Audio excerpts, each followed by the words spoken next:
살아계신 하나님 감사드립니다. 예배드리는 가운데 예물도 드리게 하시니 감사드립니다. 많고 적든 우리의 마음을 온전히 드리기를 원합니다. 하나님 드릴 수 있는 기쁨을 누리게 하여 주시옵고 이 예물이 쓰인 곳마다 하나님의 영광과 그 놀라운 능력과 사랑이 흘러갈 수 있도록 아버지 은혜 베풀어 주시옵소서. 하나님 말씀의 자리에 나아갑니다. 아버지 말씀을 전하는 하나님의 부족한 종이나 하나님의 귀한 권속들 모두에게 마음에 큰 은혜 허락하여 주사 이 모든 시간이 우리의 마음과 삶을 하나님 앞에 드리고 예배로 영광 돌릴 수 있는 시간 되게 하여 주시옵소서. 감사드리며 예수님의 이름으로 기도드립니다. 아멘. 네, 하나님 말씀 보겠습니다. 사무엘상 3장 19절부터 20절 2절 말씀 보겠습니다. 사무엘상 3장 19절과 20절 사무엘상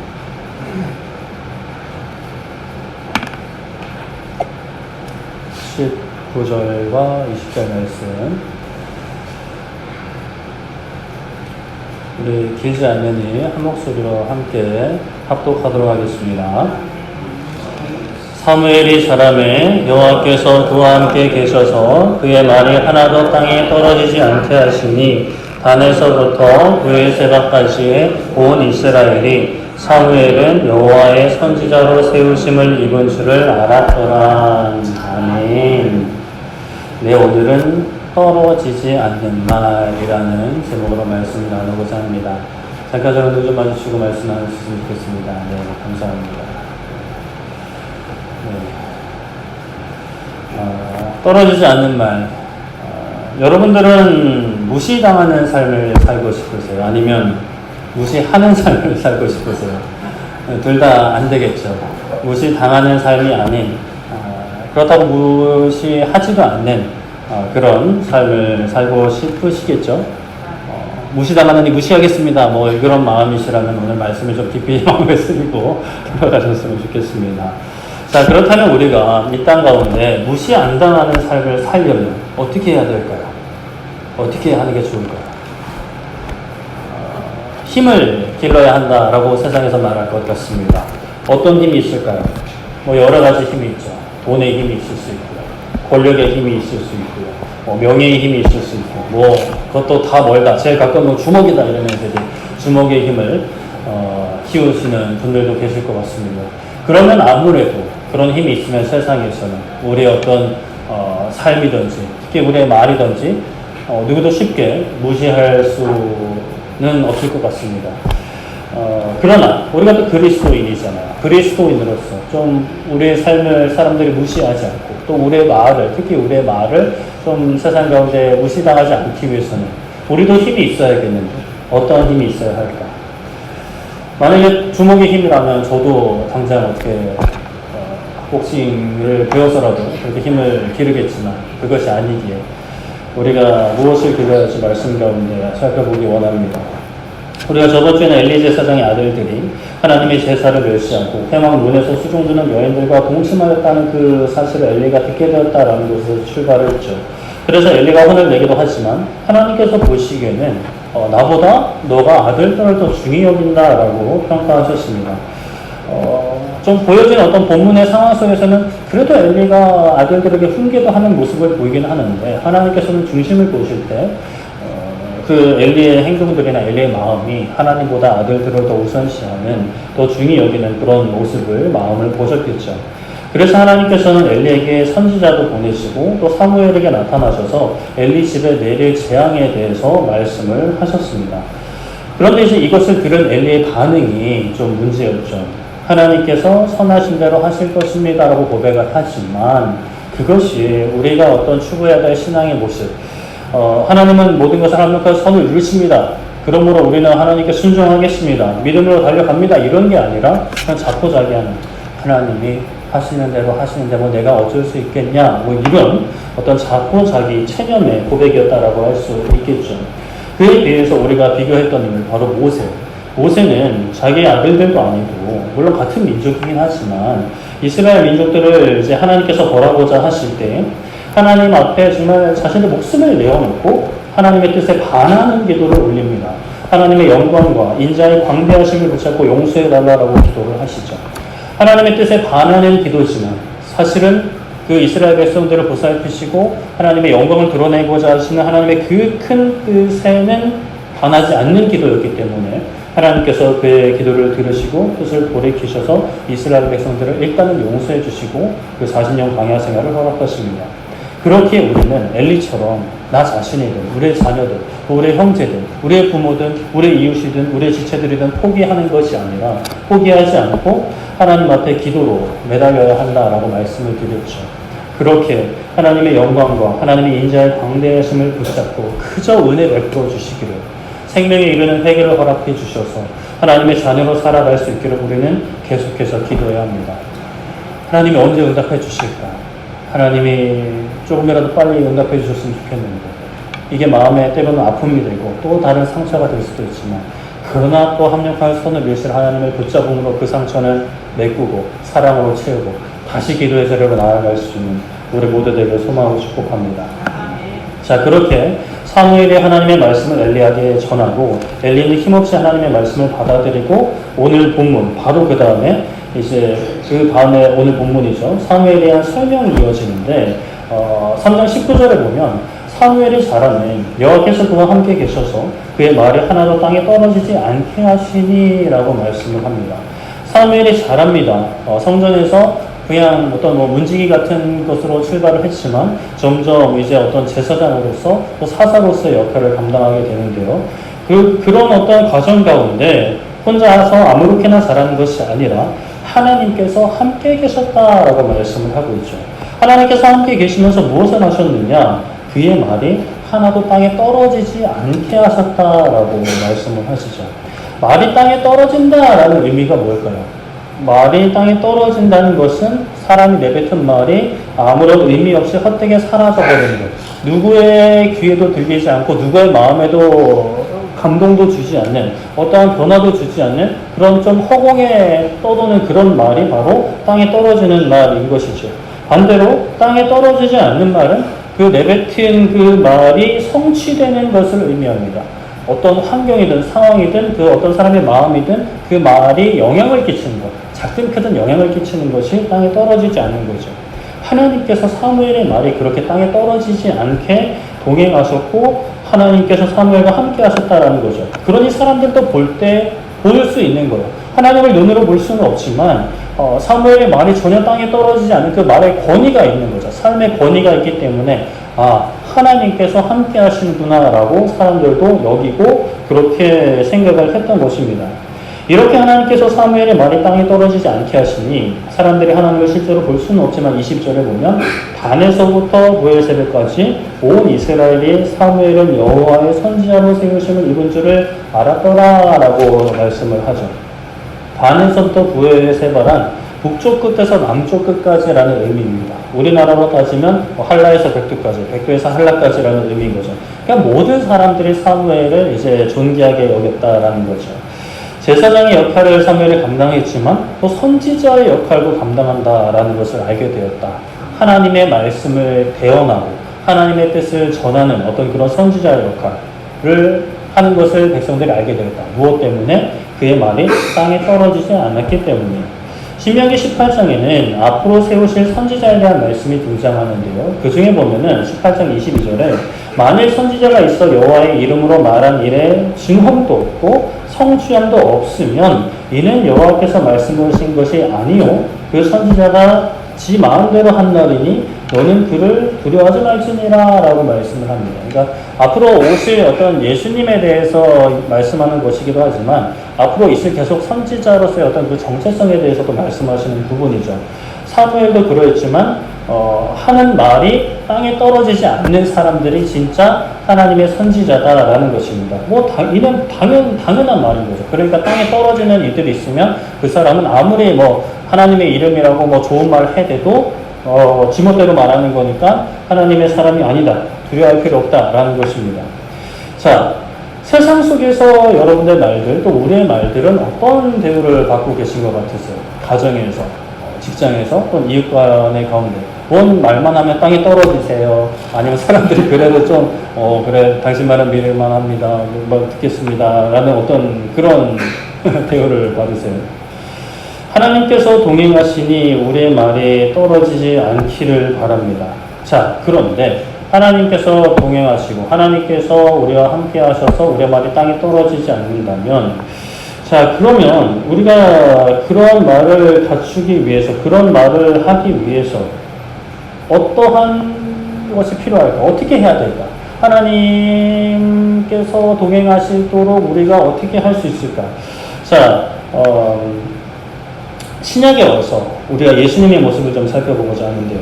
마가복음 2장에 보면 예수님께서 가버나움에 있는 한 집에 계실 때 사건이 등장을 합니다. 많은 사람들이 그 집에 몰렸고 문 앞까지도 사람이 빽빽하게 차 있는 상황이었습니다. 거기서 이제 예수님이 말씀을 가르치시는 상황인데, 그런 상황에서 사람들이 한 중풍병자를 메고 예수님을 찾아옵니다. 사람들이 꽉꽉 막혀 있어서 들어갈 수가 없어서 지붕을 뜯고 중풍병자가 누운 상을 그대로 집 안으로 내려버리는 거죠. 이 이야기 한 번이라도 들어보셨죠? 예수님께서 그들의 믿음을 보시고 말씀하십니다. 마가복음 2장 5절에 예수님께서 그들의 믿음을 보시고 중풍병자에게 이르시되 작은 자야 너의 죄사함을 받았느니라 라고 말씀을 하십니다. 그들의 믿음을 보시고 중풍병자에게 말씀하신 것, 너가 죄사함을 받았다라고 말씀을 하셨죠. 예수님의 이 말씀은 우리야 너무 많이 들어가지고 익숙할 수 있겠지만 그 상황, 거기에 있는 사람들에게는 굉장히 파격적인 발언이었습니다. 유대인들은 죄를 사하는 그런 권세는 오직 여호와 하나님께만 있다라고 생각을 했죠. 그런데 이 인간이 좀 그래도 대단한 것 같아 보였던 이 인간이 죄사함을 받았다라고 하니 지가 뭔데? 라고 이제 생각이 되는 거죠. 지가 뭔데 하나님이라도 되는가? 라고 생각을 한 겁니다. 그래서 그들은 신성 모독이라고 생각을 한 거죠. 하나님의 그 귀한 어떤 하나님의 본질을 침범하는 거다. 지가 하나님인 것처럼 행동한다라는 것입니다. 하나님 한 분 외에는 죄를 사할 수 없는데 그런 발언을 한 것이죠. 예수님께서는 다 알고 계셨어요. 그들의 마음속에 그런 생각과 그런 말들이 담겨져 있는 것을 다 알고 계셨죠. 그래서 예수님께서 2장 9절에 말씀하시기를 중풍병자에게 너의 죄상을 받느니라 하는 말과 일어나 너의 상을 가지고 걸어가라 하는 말 중에 어느 것이 쉽겠느냐라고 말씀을 하시는 거예요. 어느 것이 쉬울까요? 뭐가 쉬울까요? 이게 사실 저도 어릴 때 볼 때는 좀 헷갈렸어요. 뭐가 쉬운 거지?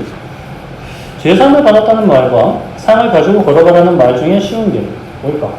말은 쉽죠. 다 쉬운 것 같아요. 그냥 하면 되니까. 그런데 말만 놓고 보면 죄사함을 받았다라는 말이 더 쉽습니다. 왜냐? 죄사함을 받았는지 안 받았는지는 지금 당장 분명하게 분별이 되지 않기 때문이에요. 그 기준이 눈에 보이는 어떤 그런 것이 아니기 때문입니다. 물론 죄사함을 받은 인생은 그 내면에서부터 우러나오는 그 죄사함의 기쁨과 감사로 삶이 달라질 수밖에 없는데, 갑자기 죄사함을 받았다고 해서 막 몸에서 빛이 나면서 샤랄랄라 막 이러면서 막 몸이 막 변화되고 이런 건 아니기 때문에, 못 걷는 사람에게 일어나 걸어라 라고 하는 말은 지금 당장 눈에 판명이 난단 말이에요. 이 말이 지켜지는지 안 지켜지는지, 이 말이 허풍인지 그냥 지가 마음대로 하는 말인지 떠드는 말인지, 실제로 자기가 권위가 있어서 선포한 말인지 능력의 말인지 당장 분별이 되는데, 죄사함이라는 말은 모른단 말이에요. 예수님께서 이렇게 말씀하신 이유, 죄사함에 대해서 굳이 말씀하신 이유에 대해서 또 직접 설명을 해주세요. 친절하게도 2장 10절에 그러나 인자가 땅에서 죄를 사하는 권세가 있는 줄 너희로 알게 하노라 하시고 중풍병자에게 말씀을 하십니다. 예수님께서 너는 죄사함을 받았다라고 말씀하신 이유가 있는 거예요. 이 상황 속에서 예수님이 죄사함의 권세가 실제로 있다라는 것을 보여주시려고. 죄사함의 권세가 있다라고 말만 하면 이들이 진짜인지 아닌지를 모르니까 이 말을 먼저 하시고 나서 그 다음에 중풍병자에게 하시는 말씀이 일어나 너의 상을 가지고 걸어가라 라고 하시는 거예요. 그랬더니 어떤 일이 일어났죠? 그 사람이 주섬주섬 일어나더니 그 상을 가지고 모든 사람 앞에서 터벅터벅 걸어 나가는 거예요. 그 사람들이 다 눈이 땡그레져서 이제 쳐다보는 거죠. 이 일을 통해 예수님은 두 가지를 드러내시는데요. 첫 번째는 자신이 선포한 말은 반드시 성취된다라는 것을 보여주십니다. 이는 어떤 선지자로서의 정체성, 하나님께서 보낸 어떤 선지자로서의 역할, 그런 임무를 드러내시는 거죠. 구약에서 선지자들은 앞으로 일어날 일을 예언하기도 했고 이러한 기적을 행하기도 했습니다. 예레미야와 같은 경우는 뭐 나라가 멸망할 거다 이런 어떤 예언들, 그리고 거짓 선지자 하나님한테 너 곧 죽어 뭐 이런 예언을 하기는 했어요. 그런데 이제 시간의 간격이 좀 있었죠. 그래서 그동안 고초를 당하기도 하고 뭐 그랬지만, 물론 뭐 그 말씀이 성취된 이후에도 고초를 겪기도 했고, 그런데 이제 예수님이 하신 말씀은 그 즉시 일어난 거예요. 물론 구약에서도 뭐 엘리사 선지자, 뭐 엘리야 선지자, 뭐 이런 뭐 즉시 일어나는 일들도 있기는 했죠. 그렇게 이제 하나님의 선지자, 하나님께서 보내신 존재라는 것을 드러내셨는데, 여기서 더 중요한 것 하나, 굳이 먼저 말씀하신 것, 바로 죄 용서할 수 있는 권세가 있다는 것을 드러내시는 거예요. 중풍병자가 일어나서 걸어가는 그 사건을 통해서 당장 눈에 보이지 않는 죄를 용서하는 권세를 가지신 것을 드러내시려고 그것을 굳이 먼저 말씀하시고 신성모독 논란까지 일으키시면서까지 사람들로 하여금 죄를 용서하는 권세는 하나님만 가지고 있다는 것을 생각나게 하시고 중풍병자를 고쳐버리시는 거예요. 그냥 먼저 중풍병자 고치셨으면 이런 것을 사람들이 깨달을 수가 없는 거죠. 이 고쳐버리는 능력을 보이신 것은 죄사함의 권세도 있음을 하나님밖에 가질 수 없는 그 능력을 가지고 계시다는 그 사실을, 그러므로 예수님은 나는 하나님의 아들이고 하나님이시라는 것을 드러낸 거죠. 너희들이 죄사함의 권세가 하나님에게 있다, 하나님에게만 있다라는 사실이 잘못된 게 아니야, 내가 하나님이야 라는 것을 드러내시는 것입니다. 우리는 그리스도인입니다. 살아계신 하나님을 믿는 하나님의 독생자 예수 그리스도를 영접하고 구주로 고백하고 그렇게 살아가는 그리스도인이죠. 그리스도인의 사명, 우리의 사명은 나만 예수님을 믿고 끝나는 게 아니라 우리가 믿는 하나님을, 예수님을, 성령님을 드러내고 증거해야 되는 삶입니다. 삶을 통해 드러내지만 우리의 말을 통해서도 우리가 전해야 되는데, 자, 그 예수님이, 우리가 전해야 되는 그 예수님이 죄사함의 권세가 있고 예수님을 믿으면 하나님을 떠나 살던 우리의 그 죄의 상태가 용서함을 받고 죄로부터 자유를 얻어 하나님의 자녀로, 하나님 나라 백성으로 살 수 있다는 것을 우리가 전해야 합니다. 아멘이실까요? 네, 전해야 됩니다. 이거는 선택지가 아니에요. 우리 모두가 가져야 할 사명인데, 자, 그렇다면 그것을 우리가 어떻게 전할 수 있는가?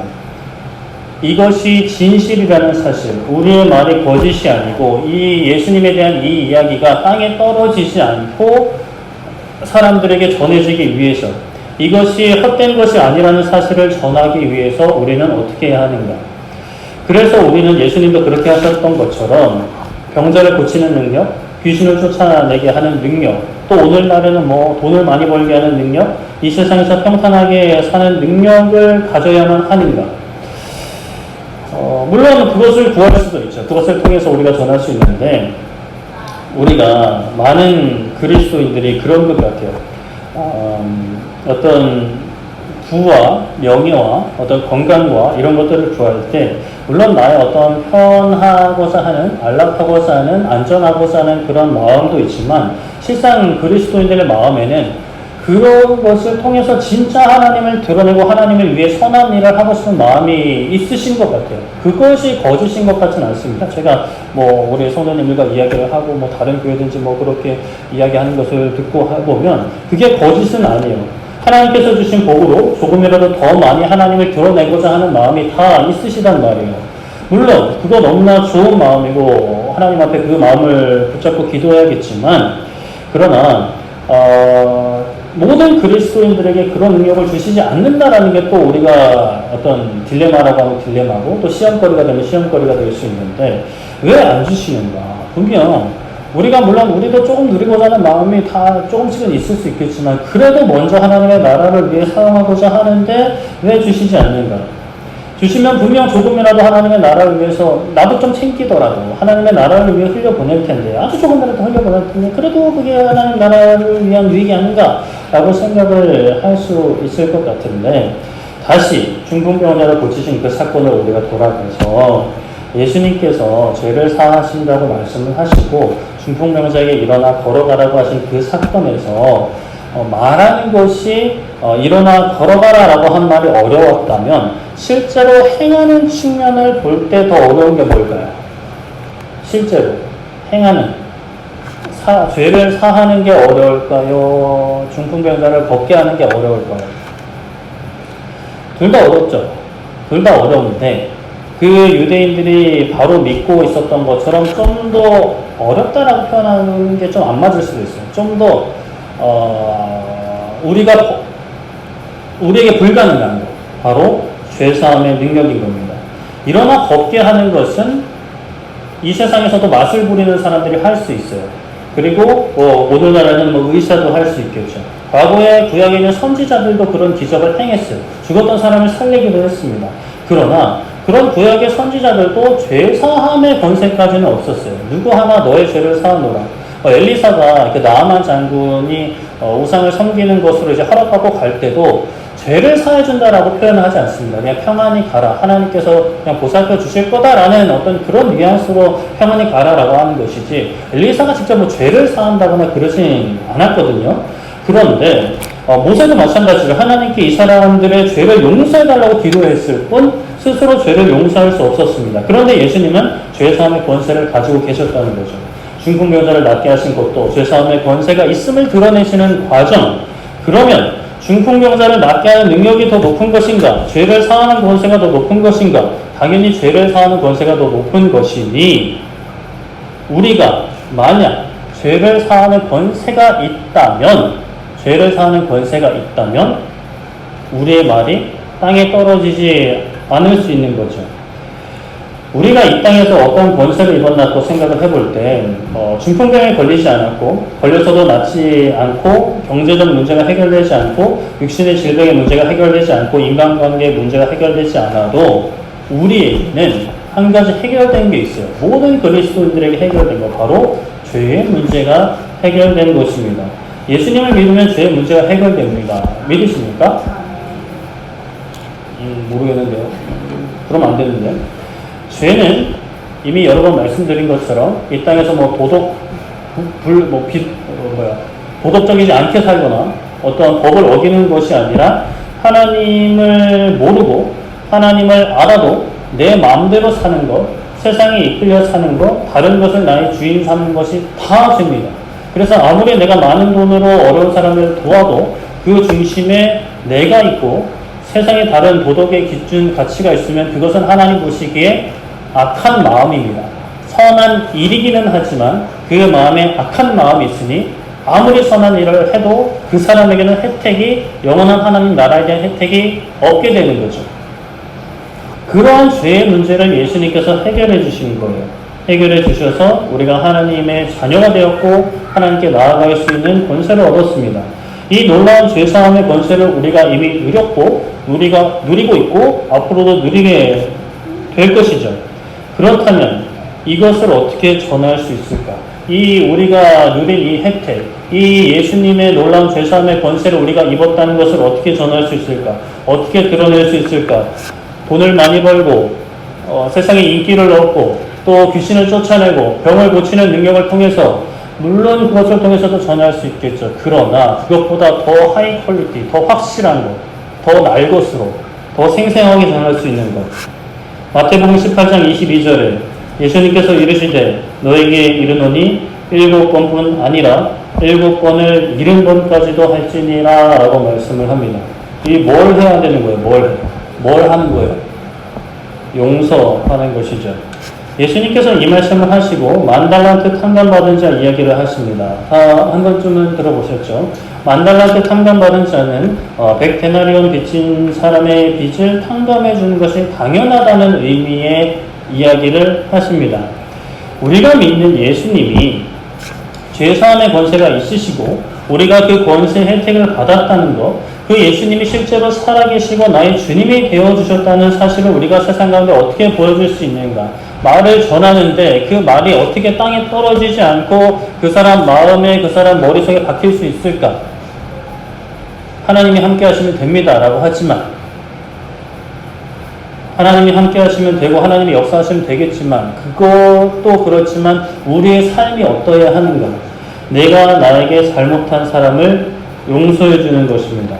예수님께 받은 사랑과 용서를 세상에 보여주는 방법은 다른 도구, 다른 방편도 있지만 제일 확실한 방법, 내가 받은 그 사랑을 보여주는 것이고 내가 받은 그 용서를 보여주는 거죠. 너가 용서받았냐? 너가 사랑받았냐? 예수님이 진짜 살아계시냐? 예수님이 너 사랑하시냐? 너 용서하셨냐? 라는 것을 묻는 사람들에게, 뭐 그걸 잘 묻진 않겠지만 혹시라도 궁금해하는 사람들에게 그래 진짜다. 그럼 증거를 보여봐라. 내가 이 땅에서도 그 사랑을 드러내고 용서를 드러내는 것. 그것이 확실한 증거가 되는 것이고 우리의 말, 예수님이 나를 사랑하신다. 예수님이 나를 용서하셨다. 죄의 권세로부터 자유케 하셨다라는 그 말이 땅에 떨어지지 않게 되는 거죠. 땅에 떨어지지 않아서 그 사람에게 들이닥치게 될 겁니다. 그 사람이 받아들이고 안 받아들이고 성령 하나님의 역사지만 최소한 땅에 떨어지지는 않고 세상을 향해 쭉 나아갈 수가 있게 되는 거죠. 예수님을 만나기 전에는, 예수님이 내 삶의 주인이 되시기 전에는 내가 용서하지 못했고 사랑하지 못했지만 이제는 예수님이 내 큰 죄를 용서해 주셨기 때문에 나 같은 사람도 사랑해 주셨기 때문에 나도 당신을 용서할 수밖에 없습니다. 나도 사랑할 수밖에 없습니다라고 고백하고 실제로 사랑하는 것, 실제로 용서하는 것이 바로 우리의 말이 땅에 떨어지지 않는 거죠. 근데 쉽지 않다라는 게 우리의 고백일 것 같아요. 목사님 그거 말고 좀 다른 방법 없을까요? 좀 더 멋진 거 있잖아요. 뭐 신유의 은사, 뭐 귀신 쫓아내는 능력, 물러가라! 이러고 하면 물러가고, 막 어떤 집회 가면 막 하면 막 사람들 막 쓰러지고 막 장풍 날리고 막 이러고. 세상이 부귀영화 같은 거, 좀 소위 좀 속된 표현으로 막 때깔 나는 거. 물론 그것으로 드러낼 수 있죠. 전할 수 있습니다. 그러나 예수님께서 우리에게 베푸신 사랑과 용서를 전할 수 있는 가장 좋은 방법, 가장 잘 보여주는 방법, 그것을 그대로 나의 삶 속에 드러내는 거죠. 그런데 참 우리가 살다 보면, 특히 이제 성도님들의 삶의 이야기를 들어보면 이건 좀 힘든데 라는 생각이 들 때도 있어요. 좀 거친 표현으로 진짜 막 때려주게도 시원찮을 그런 어떤 사람들을, 어떤 그런 관계들이 있다라는 것을 저도 뭐 듣게 됩니다. 뭐 그런 생각까지는 아니더라도 이건 뭐 평생 용서 못해도 누구도 이제 뭐라 하지 않겠다라는 일들도 우리가 살면서 겪게 되죠. 그러면서 이제 저한테 물으시는 분들도 계세요. 목사님, 이런 것도 용서해야 되나요? 이런 사람도 용서해야 되나요? 이런 아나무인, 파렴치, 인간 같지 않은 짐승 같은 이 인간이라고 할 수 없는 이 짐승 같은 놈들도 용서해야 되나요? 라고 물어오세요. 그럼 저는 어떻게 대답할까요? 저는 사실 꾹먹은 벙어리가 돼요. 왜냐? 저도 자신 없거든요. 내가 그 상황이 돼도 용서 못할 것 같거든요. 그리고 마음 무겁게 집으로 돌아옵니다. 그리고 나름대로 하나님 앞에 섭니다. 말씀 앞에 서는 거죠. 하나님, 어떻게 해야 돼요? 분명 용서해야 된다라고 말은 해야 되는데 제 입에서 그런 말이 떨어지지가 않고 저도 자신이 없어요. 하나님, 저런 상황은 진짜 용서하기 힘들지 않을까요? 그렇게 기도하면 하나님께서 보여주시는 말씀이 있어요. 알려주시는 말씀. 요한복음 8장 32절. 진리를 알지니 진리가 너희를 자유롭게 하리라. 아멘?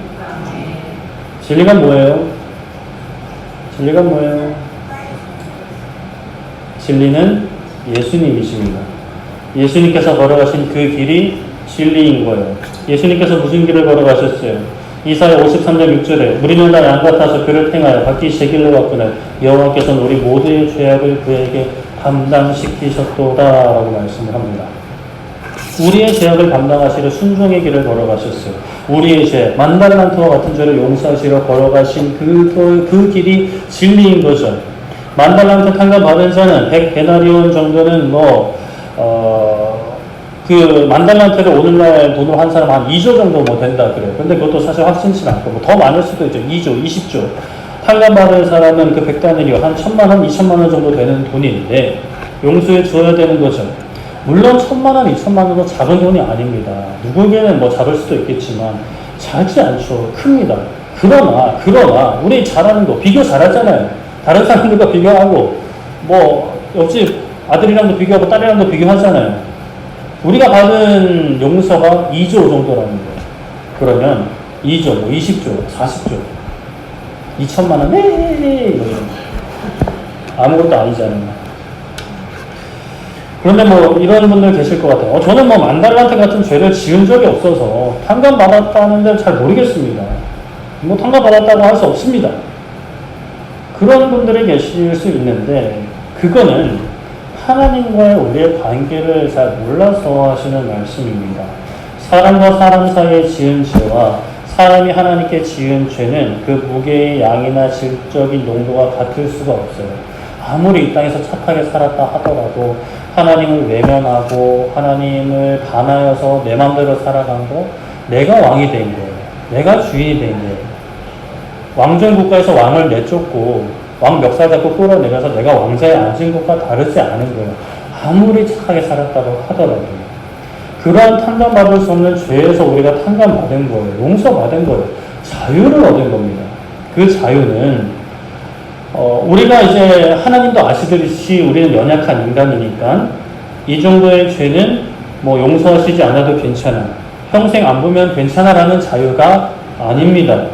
우리 이 모습 그대로 사랑하시니까 우리는 연약한 대로 연약함을 사랑하시니까 연약하니까 이 정도는 용서하지 않아도 돼. 이 정도는 사랑하지 않아도 돼. 그래도 하나님이 나를 구원하실 거야. 그러니까 어떤 이런 용서에 대한 무거운 책임으로부터의 자유가 아니라는 거예요. 진리가 너희를 자유롭게 한다는 말씀에서 그 자유는 죄를 지을 수밖에 없는 죄의 종의 신분에서 죄의 사슬에 매여서 미워할 수밖에 없었고 용서할 수 없는 그런 상태에서 해방된 자유인 겁니다. 죄의 사슬에 매여서 용서할 수 없었던, 사랑할 수 없었던 그 상태에서 해방되어서 이제는 사랑할 수 있는 자유, 용서할 수 있는 자유의 자리로 나아가는 거죠. 그래도 사단은 계속해서 속삭입니다. 세상의 기준으로 볼 때 저 정도 죄는 용서하지 않아도 괜찮아. 사람은 그럴 수 있어. 저런 죄는 예수님 할아버지가 와도 용서하지 못해. 라고 속삭이는 거예요. 그건 거짓말입니다. 진리는 그런 사단의 속삭임으로부터 세상의 기준으로부터 나의 경험과 나의 판단으로부터 내 마음속에 있는 미움과 시기와 질투, 원수됨으로부터 자유케 하는 것이 바로 진리, 예수님인 것이죠. 그래도 너무 힘들어요. 어떻게 용서할 수 있어요? 저런 사람은 어떻게 용서할 수 있어요? 저 용서 못해요. 라는 그 생각에서 자유를 주는 것이 진리인 것이죠. 그 괴로움에서 자유케 되는 것이 또 바로 용서하는 것입니다. 하나님께서 우리를 괴롭게 하시려고 용서하라는 것이 아니죠. 어디가 막 괴롭게 용서해봐라 뭐 이런 식으로 하나님이 뭐 우리에게 예수님이 용서하라고 하시는 건 아닙니다. 우리에게 어떤 용서라는 무거운 책임을 얹어주시는 것이라고 생각하면 그거는 좀 심각한 오해예요. 미워하는 그 죄의 짐을 벗어 던지게 하는 거예요. 사랑하지 못하는 죄의 짐을 벗어 버리게 하는 거죠.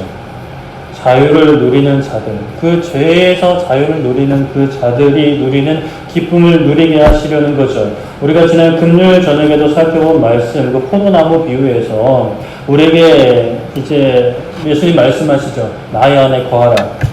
예수님 안에 거하는 것은 그 사랑 안에 거하는 것이고 사랑 안에 거하는 것은 계명을 지키는 것이라 말씀하셨습니다. 그 계명을 지키는 것은 내가 너희를 사랑하는 것 같이 너희도 서로 사랑하라는 거예요.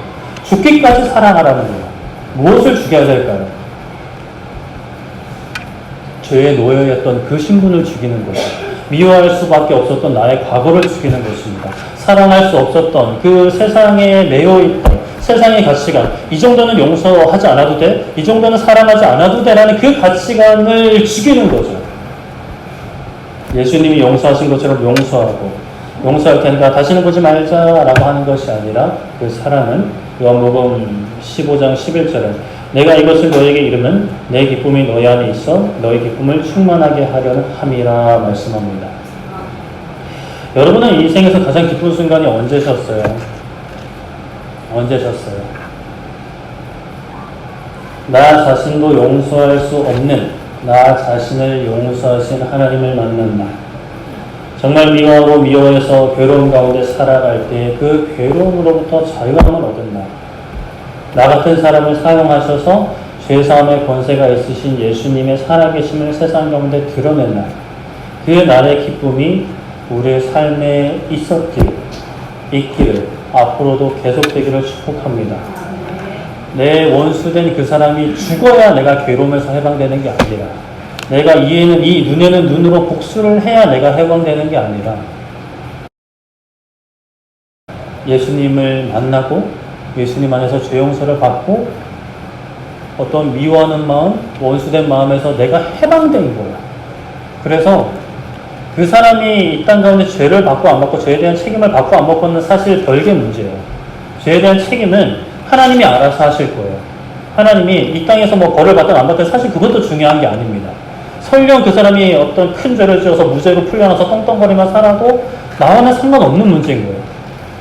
하나님이 그것은 알아서 하실 거고, 나는 미워하는 마음, 원수된 마음으로 자유함을 얻는 거죠. 그 이병헌 씨랑 최민식 씨 나온 영화, 그 잔인한 영화인데 그 제목이 갑자기 기억이 안 나네. 그 뭐였더라? 혹시 아세요? 그 복수하는 영화 있잖아요. 국정원, 예? 네, 악마를 보았다. 그 영화 마지막 장면 어떻게 되는지 아세요, 혹시? 최민식 그 살인범을, 사이코패스 살인범을 뭐 괴롭게 하다가 결국 죽여요. 이병헌이 괴롭게 죽이고 나서 그 시골길을 터벅터벅 걸어가면서 웃으면서 우는 그런 장면이 나옵니다. 복수의 끝이 그런 거예요. 자유롭지 못하게 된 거예요. 복수하려다가 처제도 죽고 와이프 죽고. 진짜 자유와 진짜 해방은 있는 대로 갚아주고 어떻게든 이 세상에서의 벌을 받게 하는 게 아니라 내가 그 미움에서 해방되는 거예요. 그 기쁨을 누리는 여러분들 되게 축복합니다. 싫으세요? 한번 누려보세요. 한번 누려보시면 끊을 수 없는 이 맛을 느끼게 되실 겁니다. 말씀을 정리하겠습니다. 2018년 9월에 미국 텍사스주에서 근무하는 백인 여성 경찰관이 퇴근을 하는데 자기 집에 문이 열려있는 것을 발견합니다. 그런데 그 집안에 어떤 흑인 남성이 있는 것을 발견을 하죠. 그래서 바로 총으로 쏴서 죽이게 됩니다. 그런데 문제가 발생했어요. 그 집이 내 집이 아니라 윗집이었다라는 거죠. 그래서 멀쩡히 자기 집에서 TV 보고 있던 그 흑인 남성을 살해하게 됩니다. 그래서 당연히 이제 고발이 되고 기소가 되고 이제 재판을 받게 되는 거죠. 그 흑인 남성, 보텀 진이라고 하는 그 남성, 뭐 뉴스를 보셨을 수 있는데 유능한 회계사였던 그는 그 자리에서 즉사를 하고 재판이 계속 이어지는데, 그 다음에 이제 재판정에서 판결을 내리는데 어떤 생각보다 낮은 징역 10년형이 선고되자 웅성웅성대며 항의를 하는 거죠.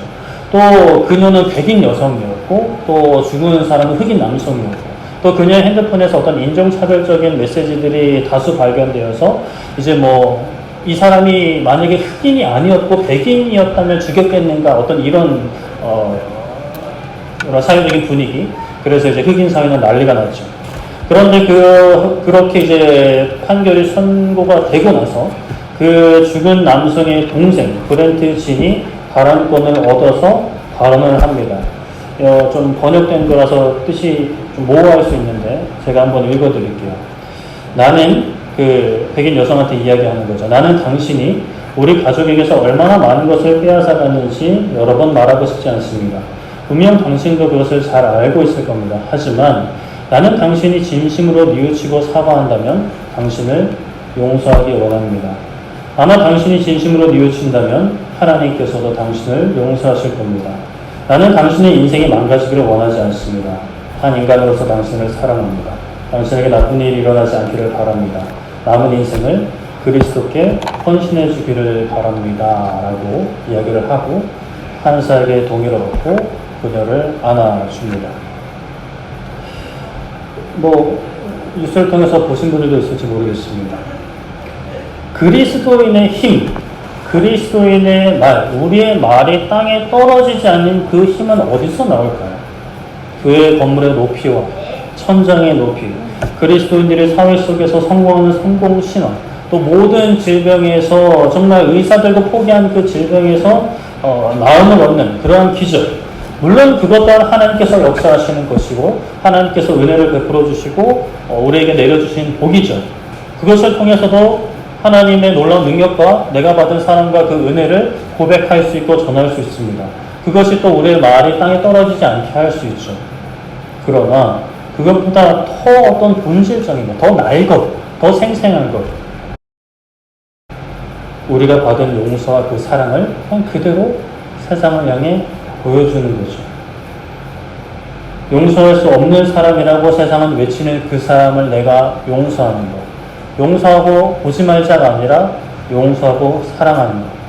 손양원 목사님이 자기 아들을 죽인 그 사람을 양아들로 삼았던 그 사람.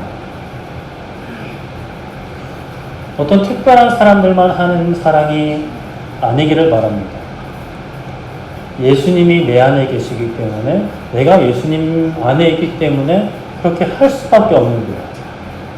나 혼자 있을 때도 예수님이 옆에 계시고 그 사람과 마주할 때도 예수님이 내 옆에 계시니까 나의 옛 자아는 용서할 수 없고 세상에서는 용서할 수 없다, 죽여라, 무기징역에 처해라 라고 이야기하겠지만 옆에서 예수님이 내 손을 잡아주시는 거예요.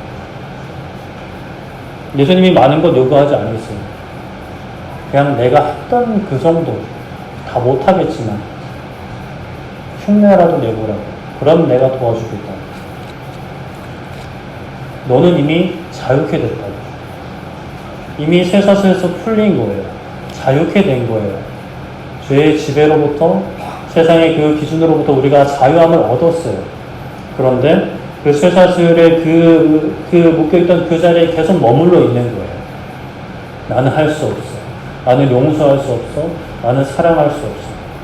나는 순종할 수 없어. 그거는 다른 사람들 이야기야. 특별한 사람들 이야기야. 예수님을 더 깊이 경험한 사람은, 나는 뭐 예수님을 깊이 경험하지 못했어. 그 예수님 다르고 내 예수님 다르고 저 예수님 다른 거 아니잖아요. 사도 바울에게 임했던 성령 하나님, 베드로와 요한에게 임했던 성령 하나님, 손양원 목사님 마음 가운데 임했던 성령 하나님, 그리고 이 청년 마음 가운데 계신 성령 하나님이 우리 가운데도 계시잖아요. 그 하나님의 역사가 우리의 삶을 휘어잡기를 축복합니다. 세상의 기준이 아닙니다. 나의 경험이 아닙니다. 하나님의 역사가 우리의 삶을 지배하는 겁니다. 나를 괴롭게 하고 힘들게 하는 것들, 글쎄요, 환경일 수 있지만 환경보다 그 환경을 해석하는 내 마음입니다. 받아들이는 내 마음. 그 마음이 자유함을 얻었습니다. 진리로 자유케 되었습니다. 그래서 우리는 기뻐할 수 있는 거고, 사랑할 수 있는 거고, 감사할 수 있는 것이고, 하나님 나라를 위해 살아갈 수 있는 거죠. 그게 그리스도인이 진짜 가질 수 있는 힘. 그리스도인이 아니면, 그 용서와 그 사랑을 힘입은 사람이 아니면 보여줄 수 없는 힘. 그 힘을, 예수님의 능력을 힘입어 살아갈 수 있는, 예수님의 능력을 힘입어 나만 건강하고 나만 부전해서 살아가는 그런 수준은 우리가 좀 이제는 벗어나야 될 시대가 된 것 같습니다. 진짜 분별되는 것, 믿지 않은 사람들과 구별되는 것, 내가 받은 사랑을, 용서를 보여주는 거죠. 또 끝나고 달려와서 목사님 이런 경우도 용서할 수 있나요? 저한테 묻지 않으셨으면 좋겠어요. 말씀을 다시 들어보시고, 그래도 말씀해 주세요. 같이 기도하겠습니다. 기도할 테니 예수님이 동행하신다는 것을 경험하고 그것을 선포할 수 있도록 저도 함께 기도하겠습니다. 우리 함께 찬양하고 기도했으면 좋겠는데요. 우리 악보집 3번입니다. 교회에 일어나 죄의 사슬에서 매어있던 미움과 시기와 질투와 분노에 매어있던 그런 과거로부터 일어나야 합니다. 주님께서 부르시는 거예요. 부르시는 자리가 뭘까요? 나만 그냥 해피해피한 그런 수준이 아니에요. 예수님과 동행하는 삶은요. 두려움과 실패를 내려놓습니다. 세상에서 사업 실패하는 거, 사실 그거는 그것도 그렇지만 용서하지 못하고 사랑하지 못하고 감사하지 못했던 그 실패로부터 일어나는 겁니다. 우리가 세상의 빛이라 하십니다. 하나님의 편지라 하십니다. 우리의 삶을 보고 하나님을 보게 되는 거예요. 네, 하나님 별거 없네, 용서 못하네, 사랑 못하네, 이런 편지 보여주면 안 되잖아요. 아버지 사랑으로, 아버지 능력으로 우리가 서로 사랑하고 용서하고 그 밖에 있는 사람들 용서하고 사랑하는 그 빛을 세상 가운데 선포할 수 있는, 우리가 지하에 있다고 우리의 영혼까지 지하에 있진 않잖아요. 영원한 하나님의 나라 안에 거하는 우리 모두 되기를 소망하고 축복합니다. 함께 찬양하고 기도하겠습니다.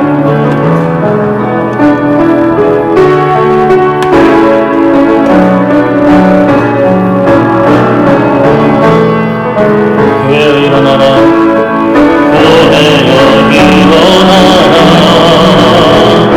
주께서 부르시니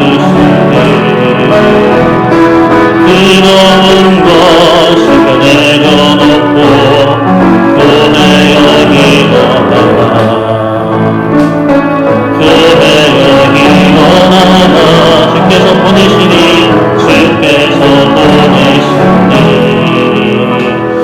우리 부르시 삶의 자리에서 교회여 일어나라, 우리 세상의 빛, 우리 세상의 빛 없는 밝히는 하나님의 편지 주나하늘 주의 보내 세상이 주를 보리라. 일어나라 아버지 사랑으로, 아버지 능력으로 서로 하나 되어 그 빛을 비추라. 노래하라 아버지의 사랑을, 아버지의 크심을 이 삶의 노래로 주님을 나타내라. 일어나라. 우리 한 번 찬양할 때 우리의 마음을 하나님 앞에 드리기를 소망합니다. 교회 일어나라, 일어나라, 주께서 부르시니 그런 것을 내려놓고 교회여 일어나라, 교회여 일어나라, 주께서 보내시니 우리 부르신 삶의 자리에서 교회여 일어나라, 우리 세상의 빛, 우리 세상의 빛 없는 밝히는 하나님의 편지 주나하늘 주의 교회 보게 세상이 주를 보리라.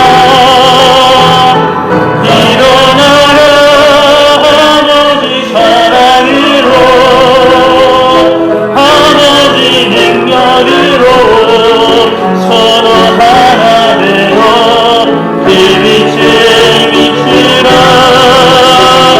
노래하라 아버지의 사랑을, 아버지의 크심을 이 삶의 노래로 주님이 나타내라. 일어나라. 아멘. 이제 우리 기도할 때에 하나님, 우리의 힘으로 불가능합니다. 저는 못합니다. 하지만 우리가 주님 안에 있을 때 우리 안에 계시는 주의 능력으로 가능한 줄 믿습니다. 우리가 용서할 수 없는 그 사람들, 사랑할 수 없는 그 사람들 아버지 용서하게 하여 주시옵소서. 사랑하게 하여 주시옵소서. 아버지 능력으로 일어나게 하여 주시옵소서. 죄와 세상의 어떤 그런 억압에 거짓말에 주저앉아 있지 않게 해주시고 일어나 믿음으로 승리케 하여 주시옵소서. 자유케 하여 주시옵소서. 라고 주여 한번 기도하도록 하겠습니다. 주여! 살아계신 하나님 아버지, 이 시간 아버지 안에 우리가 말씀을 붙잡고 기도하기 원합니다. 하나님, 사무엘이 그 많은 땅에 떨어지지 않았던 것은 하나님께서 함께 하셨기 때문인데 아버지 하나님, 떨어지고 있습니다. 아버지 하나님, 우리가 영상을 받았다고 하면서 사랑을 받았다고 하면서 교회가 그리스도인들이 세상 가운데 돈만 추구하고 미워하고 시기하고 다투면서 서로 사랑하지 않고 용서하지 않는 그런 모습들로 인하여 우리의 마음이, 우리의 삶이 땅에 떨어지고 바닥에 끼고 아버지 더러워지고 있지는 않은지 돌아봅니다. 하나님, 이 오는 세상에 용서하지 못하고 갈등만 일으키는 이 세상 가운데 아버지 교회가 일어나게 하여 주시옵소서. 용서하게 하여 주시고 사랑하게 하여 주시옵소서. 아버지, 우리의 능력으로 가능하지 않습니다. 우리가 예수님 안에 거할 때에, 아버지 예수님 안에 있을 때에, 예수님의 사랑을 거할 때에 우리 안에 역사하시는, 우리 안에 살아계신 성령 하나님의 역사하신과 말미암아 하나님 사랑하여 줄 줄 믿습니다.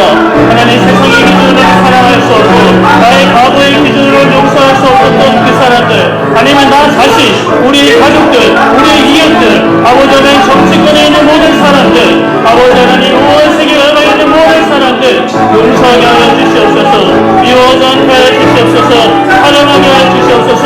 7번 사랑하고 7번 용서하고 그치는 것이 아니라 7번씩 1번까지라도 사랑하고 용서하는 우리의 삶이 되기 원합니다. 하나님, 아버지 하나님, 교회가 일어나기 원합니다. 주의 그 자리에서 일어나기 원합니다. 주의 자신의 내어있는 그 자리에서 일어나기 원합니다. 진리가 너희를 자유하리라고 하신 그 말씀에서 아버지 하나님 그 말씀이 순종이 되기 원합니다. 그 말씀이 성취되기를 원합니다. 예배할 수 있는 자유와 감사할 수 있는 자유와 기뻐할 수 있는 자유, 하나님 사랑할 수 있는 자유, 미워하지 않을 수 있는 자유, 용서할 수 있는 자유, 아버지 하나님 사랑할 수 있는 그 자유를 우리의 삶 가운데 누리게 하여 주시옵소서. 아픔과 고통과 고난과 아버지 하나님 어려움 속에서도 하나님의 사랑을 누릴 수 있는 자유와 그 사랑을 세상 가운데 흘려보낼 수 있는 그 자유를 누리는 우리의 삶이 되게 하여 주시옵소서. 아버지 하나님 은혜를 부어주시옵소서.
살아계신 하나님 아버지, 우리의 말이, 우리의 삶이 땅에 떨어지지 않기를 기도합니다. 하나님, 그러나 한국교회가 아버지 하나님 사랑을 외치면서 용서를 외치면서 용서하지 못하고 사랑하지 못하고 하나님을 알지 못하는 사람들과 똑같이 돈이 최고고 그 돈 때문에 심지어 교회 안에서도 다투고 서로 사랑하지 않은 그 모습들 때문에 아버지 하나님 한국교회 신뢰도가 이 나라 가운데 바닥을 치고 있다고 합니다. 아버지 하나님, 그러한 어려운 환경 속에 우리 교회가 일어나게 하여 주시옵소서. 모든 한국교회가 일어나게 하여 주시옵소서. 용서하지 못하고 사랑하지 못했던, 또 그렇게 될 거라고 속삭이는 그 사단의 권세로부터 아버지 일어나게 하여 주시옵소서. 자유함을 얻게 하여 주시옵소서. 용서할 수 없었던 나 자신으로부터, 과거의 나로부터, 세상의 기준으로부터 자유함을 얻기 원합니다. 사랑할 수 있는 자유, 용서할 수 있는 자유, 감사할 수 있는 자유, 기뻐할 수 있는 자유, 예배할 수 있는 자유, 찬양할 수 없는 상황에서도 찬양할 수 있는 자유, 누구도 빼앗을 수 없는 그 자유를 우리가 누리기 원합니다. 미워할 수 있는 자유가 아니라 용서하실 거니까 마음대로 죄 짓는 그런 이상한 자유가 아니라 진실로 말씀에 근거한 자유 안에서 살아가는 우리의 삶이 되게 하여 주시옵소서. 정말 이 어두운 세상에 작은 빛이 아버지 하나님 넓은 공간을 비추게 될 줄 믿습니다. 우리의 삶이 그 빛이 되게 하여 주시옵소서. 사랑을 잃어버리고 용서를 잃어버린 이 갈등이 넘쳐나는 이 불안과 아버지의 두려움이 넘쳐나는 이 세상 속에, 이 세대 속에 하나님, 우리는 일어나 참된 자유의 그 빛을 발할 수 있는, 이것이 인생이다, 이것이 교회고 이것이 그리스도인의 삶이다라고 선포할 수 있는 우리의 삶이 되게 하여 주시옵소서. 감사드리며 예수님의 이름으로 기도드립니다. 아멘.